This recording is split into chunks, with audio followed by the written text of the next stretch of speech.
At this stage, the current account deficits have become smaller. Бывший главный экономист Международного валютного фонда Оливье Бланшаром спрогнозировал, что ждет мир, когда он оправится от пандемии. По мнению Оливье, самое трудное еще только предстоит, а чтобы справиться со всеми последствиями, потребуются годы. Об этом он рассказал в интервью шведской газете «Свенска Дагбладет». По словам эксперта, чтобы вернуться хотя бы к подобию нормы, мировой экономике потребуется больше времени, чем многие думают. Я думаю, этот кризис следует разделить на два этапа. В первый нужно постараться уменьшить количество зараженных и дать системам здравоохранения все, что требуется. Это дорого, но необходимо. На втором этапе нужно продолжать сдерживать заболеваемость коронавирусом, и лишь тогда мы сможем сделать первый шаг обратно к нормальному состоянию, говорит Оливье Бланшар, но тут же поправляется, к какому-то его подобию.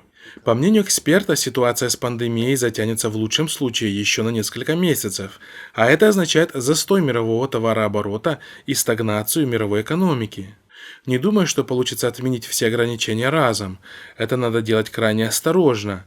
Не исключено, что после того, как власти снимут определенные ограничения, количество зараженных вырастет и придется их снова вернуть, считает эксперт.